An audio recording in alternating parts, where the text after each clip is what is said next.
Okay, so I'm with my friend Angus. You've been my friend for many years. I have, yes.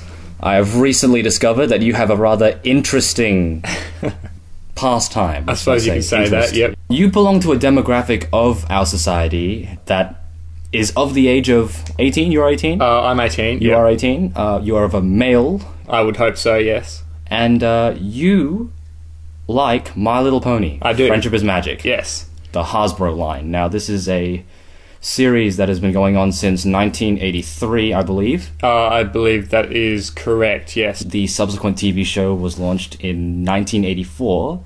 That was Generation 1, yes. Yes, Generation 1. So we are now... So the current interest is on Generation 4. Generation 4, yeah. Which is Hasbro's latest production. That's right, yeah. It aired just last year. Just last year? Yeah. Alright, cool. Might have been 2010. 2010? Alright. First of all, explain to me what a Brony is. A Brony is a fan outside the target demographic, which is 4 to 8, 10-year-old girls, that is a fan of My Little Pony, Friendship is Magic. Is it difficult to find others like you? I mean, with the internet, you can easily find them. It is not difficult. There are many of us. There are... we closed the 1,000 active member margin a while back on Bronies Australia, and we're just a small forum. We're not a...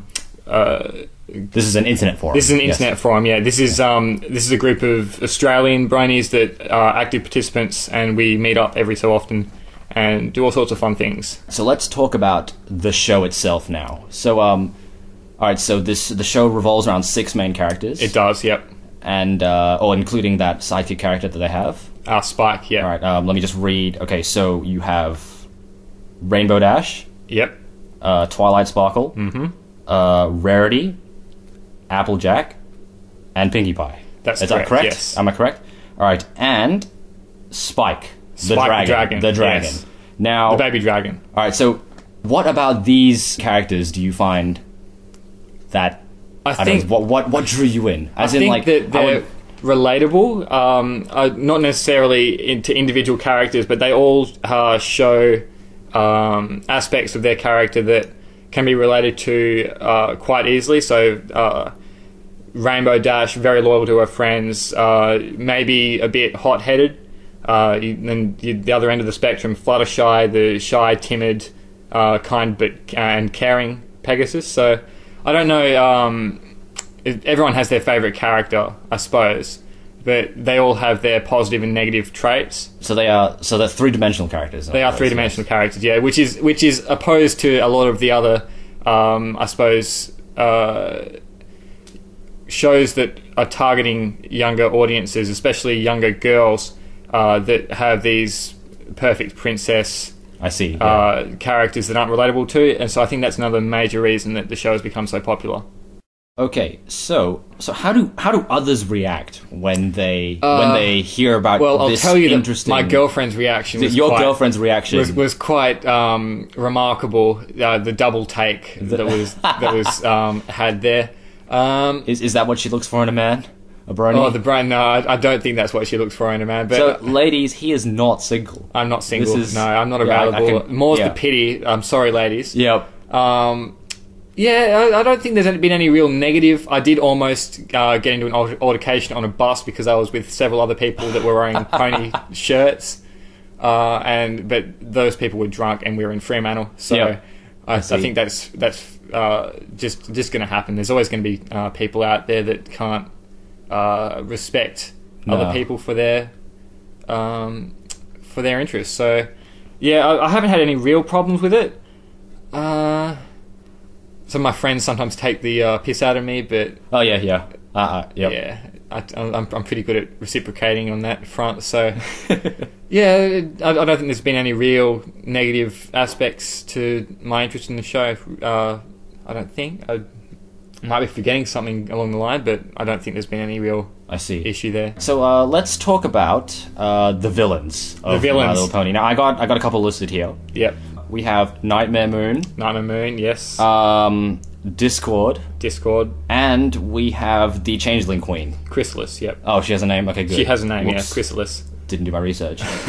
Okay, which is your favorite villain? Discord. You like Discord? I love Discord. Voiced by the John Delancey. John Delancey, amazing actor. He acted as Q in Star Trek. If for those Next Generation, yep. Yes.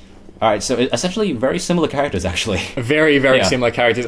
He has talked in depth about the way that he screened Discord, or the way. Before we get into that, describe Discord. Discord is the spirit of chaos, essentially. The spirit of chaos. He arrives. He's released from his stone prison, and he goes about turning Equestria upside down. There's cotton candy clouds that rain chocolate. It's very light-hearted for the kids, but there are certain darker elements to his character. He's quite insane. We see mind control, mind alteration of the main 6 characters, so that their negative aspects are brought out. I see. But so he's quite a fun villain, if that makes sense. But yeah, he'd be my favourite of the villains. Okay, now the documentary.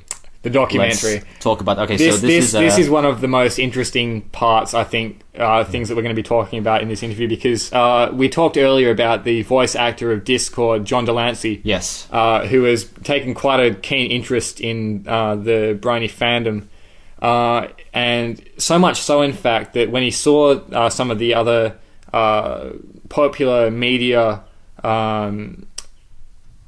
shorts that they do on our culture. I mean, you look at Fox News, who we're not friends with Fox News. Fox are we? News. We're not friends with Fox News. Howard Stern, who generally attack the group, and it's because I think they can't understand that there is this group of heterosexual men who aren't pedophiles, who legitimately can enjoy a show that is designed you guys for younger girls. You guys aren't like hermits or like socially awkward. Well, no, but that's what a lot of popular media has made us out to be, I think. So, especially in America. Here in Australia, we did recently do a piece on is it Channel 9 radio? Oh, okay. There was a piece quite recently. So it depends, I suppose, on the media outlet, but in general there has been a negative view from the media, and that's just sensationalism, really. They're trying to sell a story here. Yeah. Okay, so back to this documentary. Yeah. John Delancey he kickstarted the... it's quite a story. We had recently a convention in America called BronyCon, which was huge, and it attracted a lot of media attention. This is a collective gathering of enthusiasts. Yes, I would like to call them. And on the back of a couple of particularly aggressive media and news attacks on Bronies, John Delancey decided he'd had enough, and he decided that he'd begin a Kickstarter campaign. For those who who don't recognise what that is, Kickstarter campaign is... It's kind of like an online fundraiser for a project of some kind, and he garnered 320,000 plus American dollars within a few weeks, completely out of interest for a documentary on the Brony subculture and on BronyCon and other conventions around the world. Has this documentary got a name yet? BronyCon the documentary. BronyCon the documentary. And it will be hosted by John Delancey. Will he be John Delancey will be is one of the major. I think that Lauren Faust showed an interest. I don't know if she's. I think she is actually going to be a major part of the documentary. But yeah, so it's going to be all about the Brony subculture. I think that's coming out late this year. I see.